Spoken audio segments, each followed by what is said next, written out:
My mother-in-law scrutinized the allergy test results with a piercing gaze.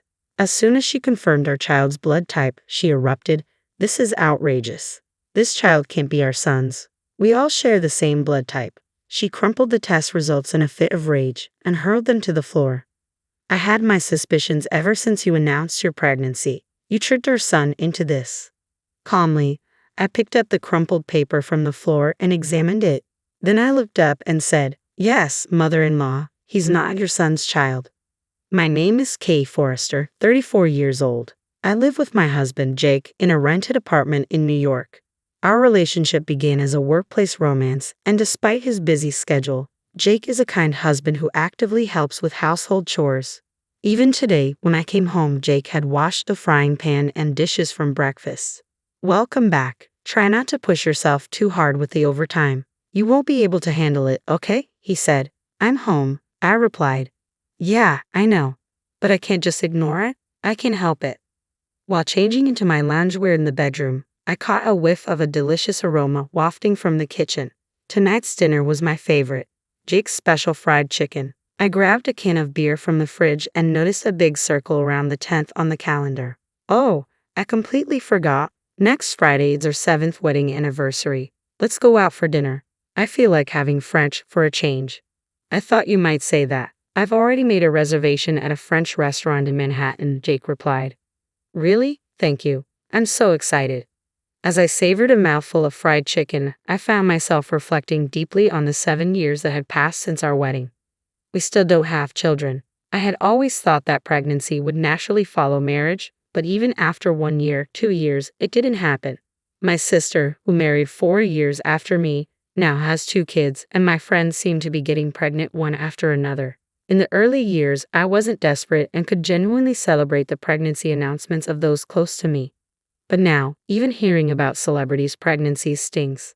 I despise this part of myself that can't wholeheartedly rejoice in others' happiness. Why won't we have a baby? My mobile search history was filled with keywords about pregnancy. Whenever I had a moment to myself, my thoughts would inevitably turn to having a baby. My mother-in-law only added to the stress. It seems the concept of taboo is foreign to her. She barged into our apartment the other day, making sarcastic comments about our childlessness and suggesting divorce. "So, when are you planning to get pregnant?" "I'm tired of waiting," she demanded. "Well, this isn't something we can control. I'm doing my best, you know," I responded. "Don't you feel sorry for Jake because he can't become a father?" "Actually, I also want to see Jake become a father soon. If you really feel that way, why don't you divorce him? I believe there's someone more suitable for Jake. If he marries a healthy woman who can bear children, he'd become a father in no time," she retorted. Her words stung, and though I tried to stay calm, the frustration and sadness were overwhelming. Facing such harsh words with a straight face, I managed to get by all this time thanks to Jake and my father-in-law. They've always stood up for me, often appearing more exasperated with my mother-in-law's obsession with wanting grandchildren than I was. To maintain my peace, I kept a safe distance from her, avoiding unnecessary contact and only acknowledging her on Mother's Day and her birthday. One night, as usual, Jake and I were watching TV after dinner. I had been feeling a little feverish since morning, so I decided to check my temperature. It was slightly elevated at 99.5 degrees Fahrenheit. I often feel under the weather before my period, but when I checked my period tracking app, I realized my period was late this month. Hurriedly, I retrieved a pregnancy test from the bathroom cabinet. To my surprise, it showed 2 distinct lines indicating a positive result. "Jake, look at this," I said, holding up the test. "What does this mean?" he asked, eyes wide. "It means I'm pregnant," I replied, smile spreading across my face. "We're finally going to have a baby."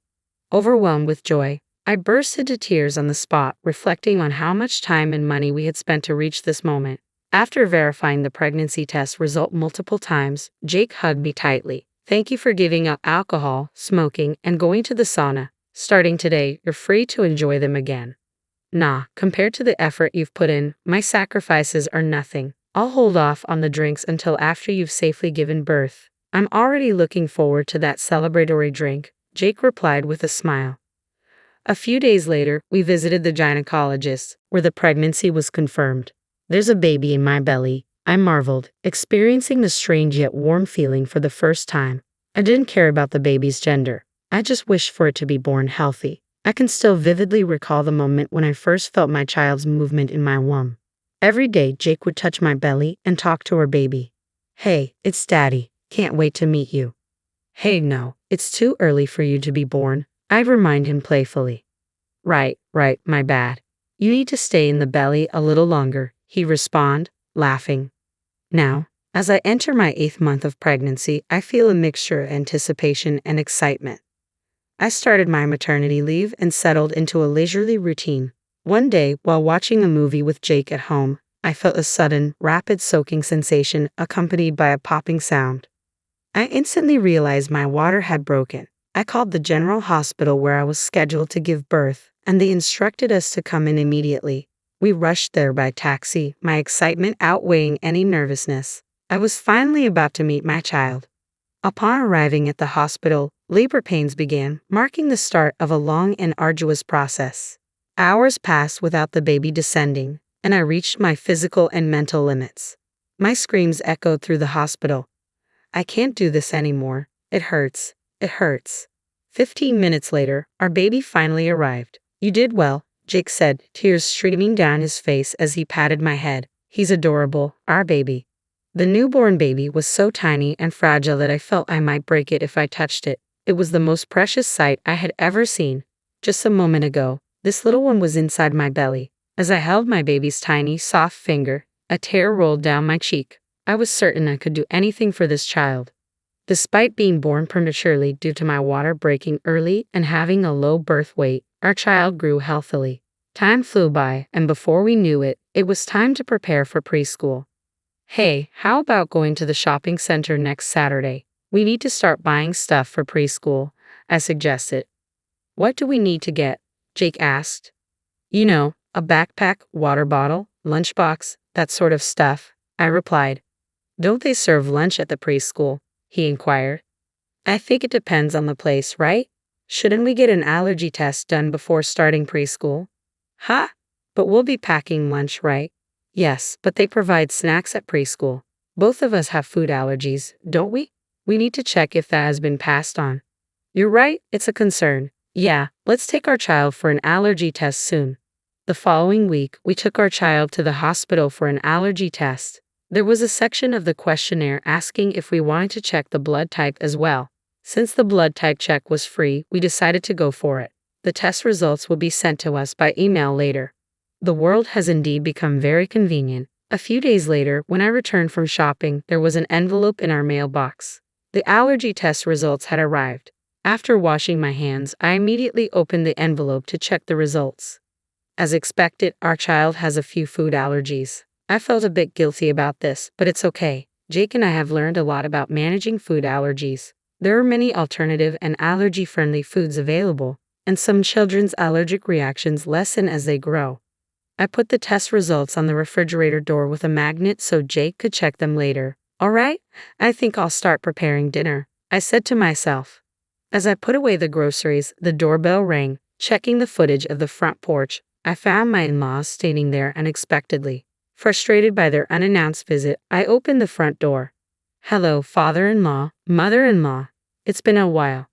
Okay, we're sorry for dropping by unannounced. I told Lisa that we should have informed you in advance, my father-in-law said. We don't need to inform anyone when visiting our own son's house. Now, please let us see our grandchild, my mother-in-law declared, barging in and spreading out the children's clothes and toys she was holding all over the living room.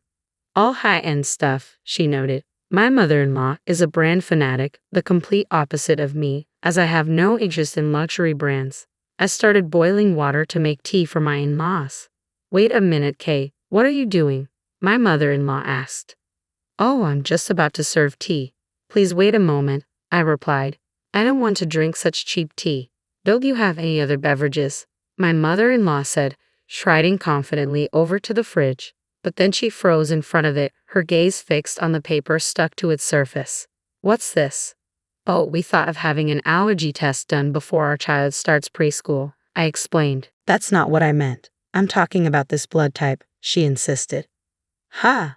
I followed her gaze to the blood type next to her child's name. It read type A. My mother-in-law's face turned beet red as she started yelling at me. Okay, you are the worst. Calm down, please, mother-in-law, I urged, trying to diffuse the tension. How can I stay calm? This is not our son's child. All of us are type O. With a burst of anger, my mother-in-law crumpled up the test results paper and threw it on the floor. I knew something was off when you announced your pregnancy. Okay, you cheated. I want you to divorce Jake. Of course, we'll be seeking compensation. I calmly picked up the crumpled test result paper from the floor, and then I was certain of something. Actually, mother-in-law, it's the other way around. Jake is not your son. Jake has type O blood. Upon hearing this, my mother-in-law became enraged, claiming it was impossible because both she and my father-in-law have type O blood, accusing me of lying. She insisted that their son should also have type O blood as per what she heard at the time of his birth. My mother-in-law wasn't aware that a newborn's blood type is not reliable and can change as they grow. Here's the proof, I said, seizing the moment to show her a piece of paper. It was the results of a blood test that my husband Jake had taken as part of our infertility treatment. His blood type unmistakably was A. Seeing this, my mother-in-law turned pale and silently sat down on a chair. She began to sweat coldly, obviously rattled. My usually quiet father-in-law spoke up. What does this mean, Lisa? There's a reason behind this. A reason? Are you going to make excuses? Stop messing around. This was the first time I'd seen my father-in-law explode with such anger. I quickly told my child to go into the other room. Even if they couldn't understand yet, I didn't want them hearing this messy conversation. After a few minutes of tense silence, my mother-in-law, seemingly resigned, started to tell the truth through her tears. It was a revelation that dated back 30 years. Early in their marriage, my father-in-law often embarked on long business trips abroad, a necessity of his job in a trading company. Despite the circumstances, he had no choice but to accept these assignments. Meanwhile, my mother-in-law, feeling isolated after moving away from her hometown and lacking nearby friends, found solace in an affair born of loneliness. Shockingly, that other man was a junior colleague my father-in-law held in high regard. It was a revelation that shattered the illusion of our family's history. Jake, unwittingly at the center of it all, was the child born from the affair between my mother-in-law and her lover. How would Jake react to this bombshell? My worry for him consumed me. Yet to my surprise, Jake seemed oddly unfazed by the news. He never verbalized it, but his calm demeanor suggested he may have known the truth all along, perhaps from the subtle clues that hinted at his non-biological connection to his parents. Since the day the shocking truth was revealed, I haven't crossed paths with my mother-in-law at all. There was one email from her, but I deleted it without a second thought. Later, my father-in-law, understandably outraged by the decades-long deception, presented divorce papers to my mother-in-law. It was a necessary step. With her history of infidelity, my mother-in-law had no grounds to refuse, and the divorce was finalized smoothly. My mother-in-law, who had lived a life of luxury as a stay-at-home wife fully dependent on my father-in-law, now seems to be grappling with the reality of making ends meet. I wonder if she's considering finding employment. I ponder if there's a place where she can start working. Well, it's none of my business. When I think about what my mother-in-law did to my father-in-law and the hurtful words she directed at me, there's no room for sympathy. On the bright side, the relationship between my father-in-law and my husband Jake is still strong. It was all my mother-in-law's doing, and Jake is blameless. Even without a biological tie, after 30 years of raising him, he's truly my son, my father-in-law assured Jake. Despite the divorce from my mother-in-law, my father-in-law continues to show kindness not only to Jake but also to me and our child. He takes us out to eat once a month and even brings back souvenirs from his trips for us. Previously, I used to wake up in the morning dreading what unpleasantness the day would bring. But now, I wake up with anticipation, wondering what wonderful things will happen. My world is beginning to brighten. Another new day unfolds. Today, as I wake up, my husband and child prepare breakfast, pack lunches, and change clothes. There's so much to do. Surrounded by my beloved family, I am genuinely happy.